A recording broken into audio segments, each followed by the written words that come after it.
If you have a job interview coming up with Amazon and it's for any type of leadership or management position, even project manager, team lead, or engineering positions as well, anything revolving around leadership, I want to go over with you Amazon's 16 leadership principles. Now, these are the principles that they operate their company by. This is what they live and breathe by. This is why they're so successful. And these are the things that they look for in the people that they hire. And they don't try to hide this list. They make this list available to job candidates so that they can understand what's important to Amazon. So when they're in the interview, they can show their best side and how they're relevant to the way Amazon does business. And you can actually get this list from amazon.com actually it's amazon.jobs /en/ principles, and I'll put a link for that down below.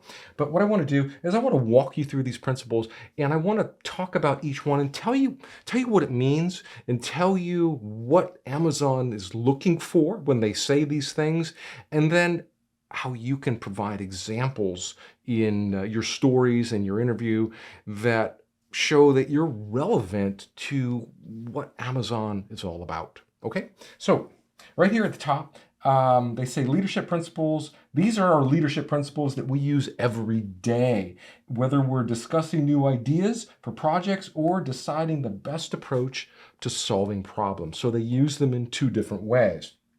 So the first one here is number one. This is customer obsession. Now we all know that Amazon is obsessed with customers. I mean, half of the people in the world are Amazon customers.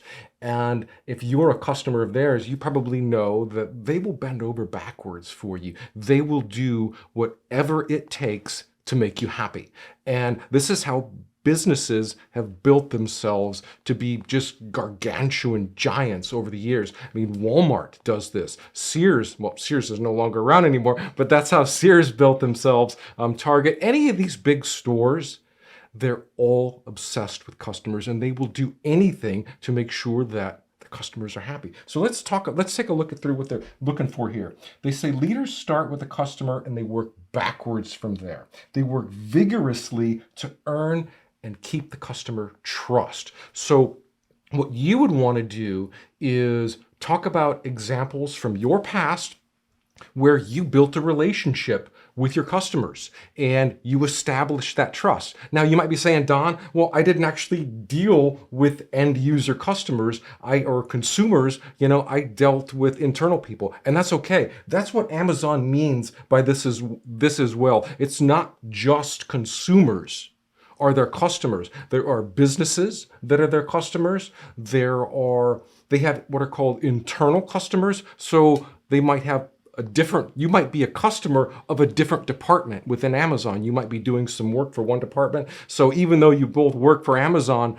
one of you might be a customer of the other. So you can talk about stories in your past about how you worked with other departments in your job, and what you did to service them and what you did to build that trust between those two departments. Another thing they talk about here is leaders pay attention to competitors. And we know that Amazon is probably one of the most ultra competitive companies on the planet. And if you are a competitor of theirs, they'll either just squash you into the ground or they'll buy you, which is kind of what they did with Zappos several years back. Zappos had a very similar model to Amazon, and Zappos was just crushing it. So Amazon just went in and bought them because it was a good mix. It was a good marriage between the two companies. So what you would want to do is talk about your competitors and what your company did or what you did directly to compete with those competitors, and what kind of strategic advantages did you have, and how did you go about that, and talk them through that process. So we're spending a lot here on customer obsession because it is the first one, and that is the one that is the absolute most important to Amazon. Let's move on here to number 2, ownership. Leaders are owners, and I really love this. And what they mean by that is they mean leaders own their mistakes.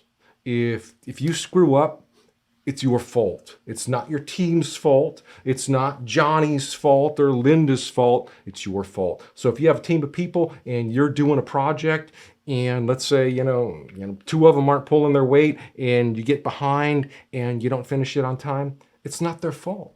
You can't go to your boss and say, well, it's Johnny's fault. No, it's your fault. You have to own that. And that's what they mean by leaders are owners. Next thing here, they say they think long-term and they don't sacrifice long-term value for short-term results.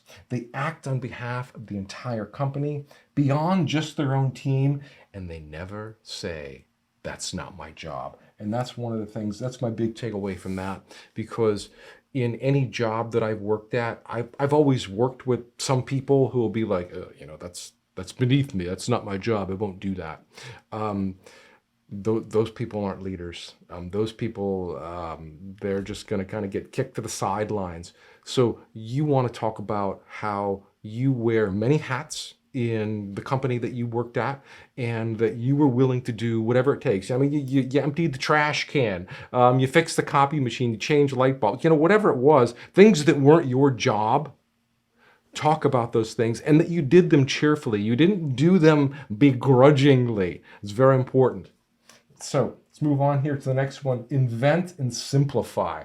Now, leaders expect and require innovation and invention from their teams, and they always find ways to simplify. Simplify is the key here because Amazon didn't get to where they were at because they kept doing things the most complicated way.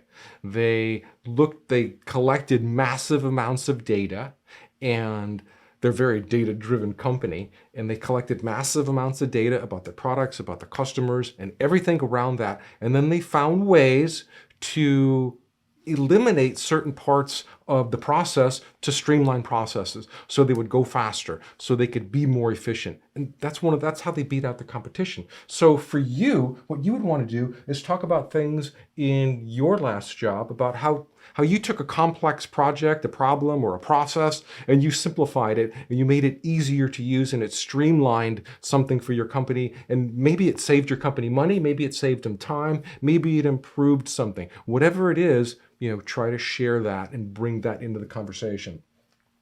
Next one here.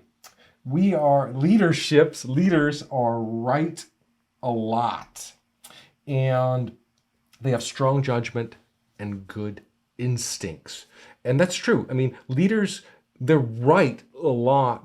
Their leaders are right a lot because they make lots of decisions, and you don't get to be right a lot after only having made a couple of decisions. So after making hundreds and hundreds of decisions, you get a better feeling for what's right, what's not right, and what's possible. And that's kind of what they mean here. So what you would want to do is talk about things in your last job, about decisions that you made. And that's really what this is about. They have good instincts and judgment. So talk about the decisions that you made in your last job that were good decisions. And even toss in some bad ones, because that's how you get to the point where you make good decisions, is by having bad decisions. And then they also seek diverse perspectives. And that means they're reaching out to other people. They're not just coming up with ideas or making decisions in a vacuum. They're reaching out to other people. They want different perspectives.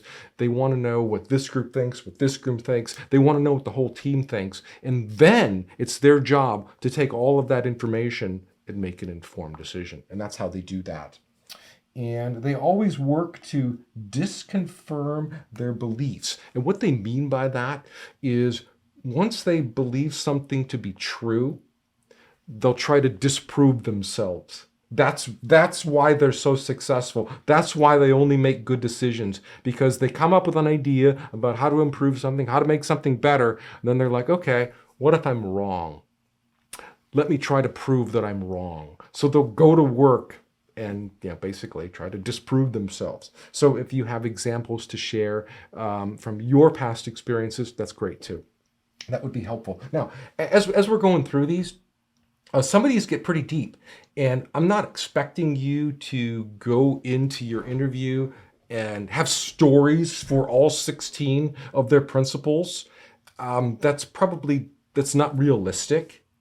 So gather up stories around the principles that you do have, that you can meet. I mean, maybe you can only do 3 or 4 of them, but you can do them really well, and maybe the other ones not so much. That's great. That shows that you're at least close to what they're looking for. I mean, they're not looking for every one of these principles in every person that they hire. This is just the broad scope. And these, as we go through these, the ones that I'm covering up front, these are the most important. As we get down to, like, 9, 10, and 11, those aren't as important. And I think even some of those overlap with some of their other principles, so they're not as important. So, anyways, let's move on here. Learn and be curious. Leaders are never done learning. They're students for life, and if you're not a student for life, you probably haven't lived long enough yet, because the older you get, the more mature you get, and the more you realize there's more stuff out there that you just don't know. So if you're willing to step up and say, you know what, I don't know anything, that that means that you're on par with kind of what they're looking for. They want people who are willing to admit they don't know everything, but are curious, and they go out there and they work harder and they learn new things. And that's kind of what they mean. And they're constantly improving themselves. You can't be the type of person at Amazon that just, you get your job and then you kind of just sit back there in your cubicle or wherever you're working from home, and you're not trying, you're not contributing, you're not developing yourself. So it'd be good to have some stories about ways that you practice personal development. Maybe some books that you read. Maybe you're a Tony Robbins fan. I don't know, but talk about how the things that you do to make you a better you. Okay, let's move on here to the next one. Hire and develop the best. I mean, Amazon hires the best people. They've got the money, they've got the resources, so they go out there and they look for the best people. And now maybe you're not in a position to have hired the best people. Maybe you don't hire anybody at all. And that's fine. You might just be a team leader and you don't hire people. That's okay.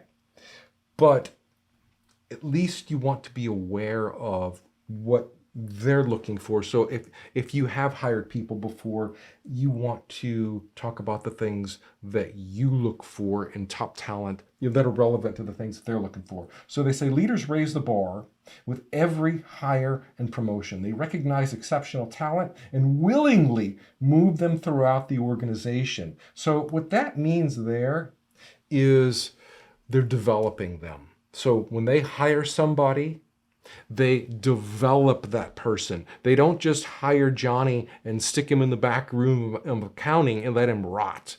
They grow him, they nurture him, they push him and have him go to the next level so that he can be the best he can be, so that he's never bored. I mean, if you just hire Johnny and you stick him in the back room of accounting, he's probably going to get bored and quit.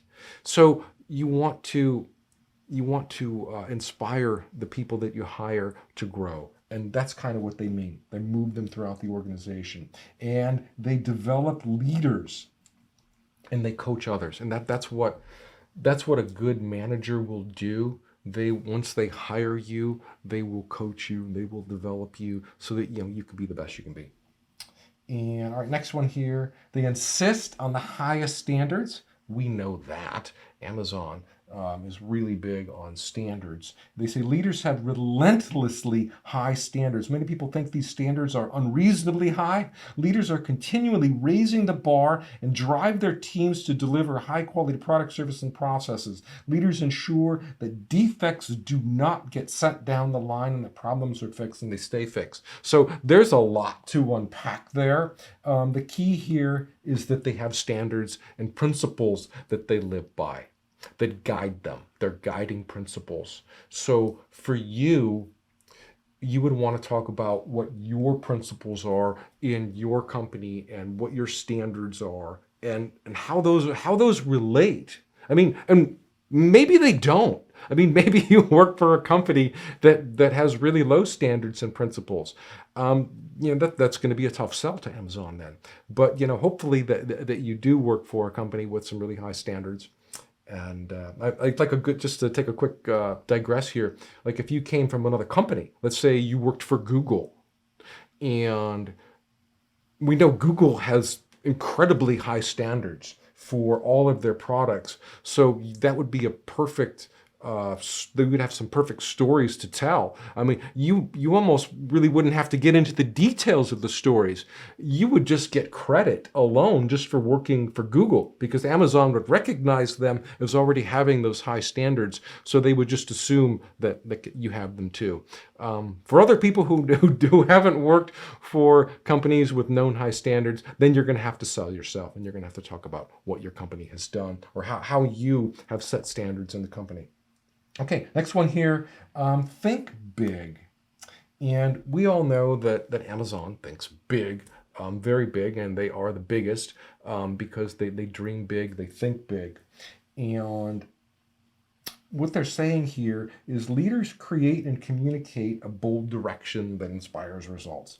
They think differently and they look around the corners for ways to serve customers. Now, as you can see, this principle is driving back to serving customers. So they're thinking big, they're thinking of ideas of how we can benefit our customers. What can we do to make things better for them? And one of the things that they recently did was they purchased the rights to air Thursday night NFL football in the States. If you're not in the States, anyway, Thursday is a big night for football, and they bought the rights to that. And now, if you have Amazon Prime, you can watch Thursday night football, and those are the only people that can.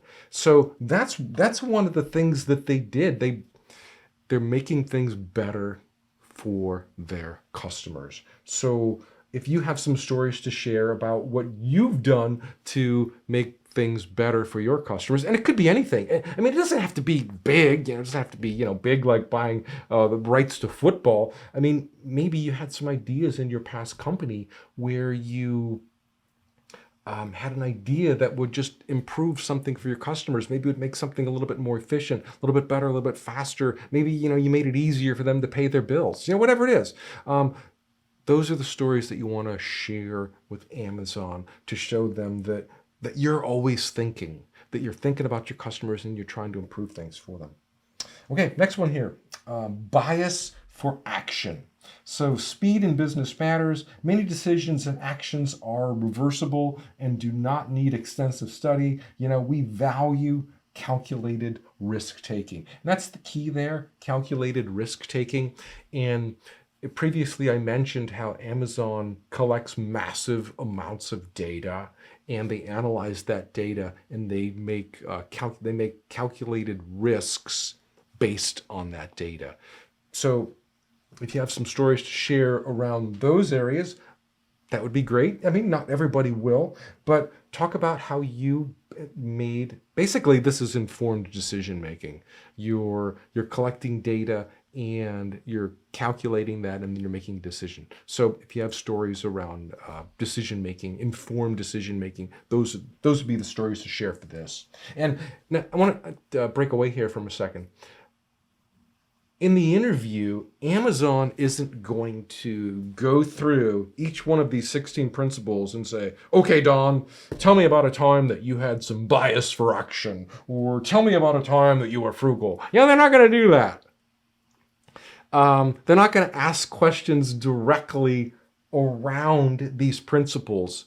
What you have to do as a candidate is understand what their principles are and then reflect those principles in your answers to them. That's really the key. That's how you need to do this. Next one here, frugality. Amazon is frugal. They are tight. Just because they have billions of dollars in cash doesn't mean they're going around and spending it. They will spend it big if it's going to make a big difference. Like I said, they just did with purchasing the rights to NFL Thursday night football. I think they spent $9 billion, maybe $13 billion just for a season for that, just so they could show that to their subscribers. So, I mean, that's a big bet on their part. But I mean, like I said, they have a lot of money. They don't go throwing it around. They are tight with it. They don't, when they fly people around, they don't fly in first class. They fly coach, or who knows, maybe they even take the bus.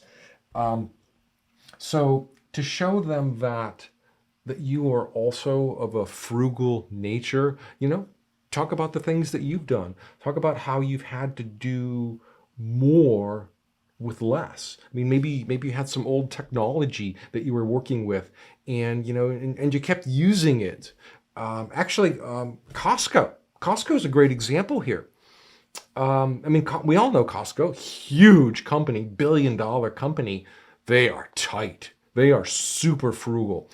They still use a very old IBM mainframe that was developed in like 1990s. It's called an AS400. I don't know if that even means anything to you, but that's what Costco runs on. They run on an old IBM AS400. They don't need to purchase some brand new billion-dollar state-of-the-art system, because the one that they have from 40 years ago does just as good. So that's a good idea, or a good example of frugality. And Amazon is the same way. I don't know if they're running on an AS400 or not, but that's here nor there. They're tight with their money. They're tight with their budgets. So that's the stance that you want to take when talking about how you did things. And you might even talk about how you were working on a project where you had a limited budget and you had to squeeze more out of that than was humanly possible. Those are the stories that you want to share. Those are the points that you want to bring up in your answer. Okay, next one here. Earn trust. And now this is circling back to some of the other ones, because they talked about, building trust with their customers. So they say leaders listen attentively, speak candidly, and treat others respectfully. They are vocally self-critical, even when doing so is awkward or embarrassing. And I like that. That means they're not afraid to stick their foot in their mouth. They're not afraid to make a mistake. They're not afraid to say the wrong thing and say, oops, I was wrong. That's ownership. And see, this is circling back to ownership as well. And like I said, some of these just start to overlap a little bit. Leaders do not believe that their own team's body odor smells of perfume. They benchmark themselves and their teams against the best. So that one, these are starting to wane here a little bit as we go on. I don't think they're as important. Next one here, deep dive. Leaders operate at all levels. They stay connected to the details, audit frequently, and are skeptical when metrics and anecdotes differ. No task is beneath them. So there was another one where we already talked about where leaders wear many hats and no task is beneath them. So like I said, they start to repeat themselves a little bit.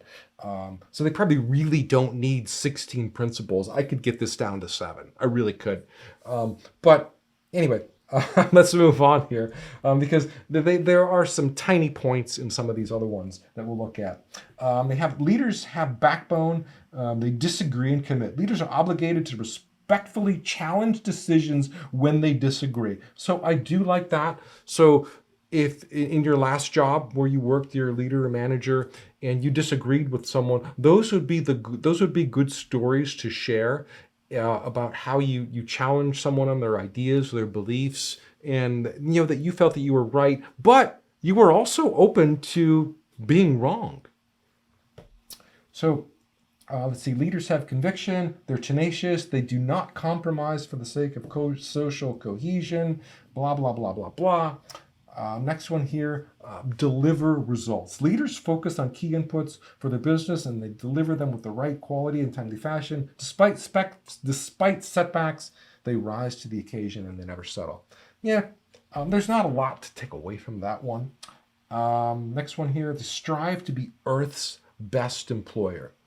I don't know about that. I mean, maybe they're striving. I think there's probably better employers out there than Amazon. I think they also get a little bit of a bad rap because they have a lot of entry-level people working in warehouses, which probably makes up the bulk of the people that work at Amazon, and they work those people a lot, and they don't pay them as much as some people would like to be paid. But, people just keep buying stuff on Amazon. So, these warehouses need lots of people and they need those people to get your packages out to you. So anyways, I know they're striving to be Earth's best employer, but, I think that's a stretch. That's like Walmart saying we're trying to be Earth's best employer. I don't think you can when you have so many people working for you in such varying degrees like that. I think it's a lot easier for, just, to use Google as an example, because I don't think they have as many low-end paying jobs like that. So it's a lot easier for Google to be one of Earth's best employers. But anyway, they say leaders work to create a safer, more productive, higher performing, diverse work environment. They lead with empathy, they have fun, they make it easy for others to have fun. Leaders ask themselves, are my fellow employees growing? Are they empowered? Are they ready for what's next? Blah, blah, blah, blah, blah.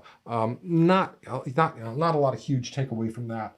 Next one here, and this is actually, this is the last one. This one is number 16.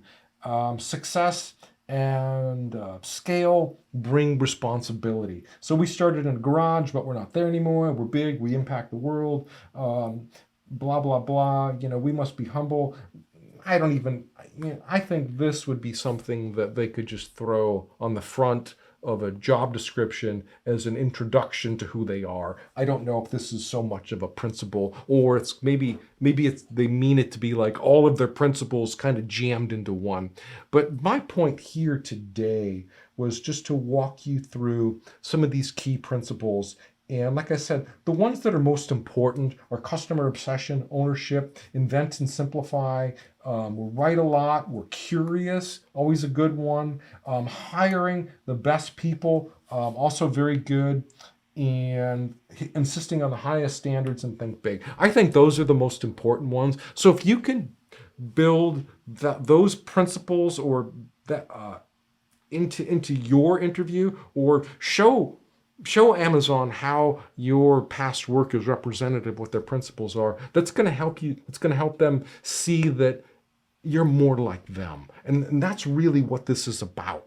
It's about you going into the interview and sharing your past and talking about the things that you've done as they're related to what they're looking for. And Amazon's either going to say, you kind of look like us, you sound like us, I think you are one of us. Why don't you come on over here? That's the point of this. That's the point of their interviews. I mean, I've known people to go interview for jobs at Amazon, and they were fantastic people, but they didn't quite fit their culture, so Amazon wasn't interested. And then I've known other people who've come from Google and went into Amazon, and it was just like a perfect slide, perfect match going from Google to Amazon.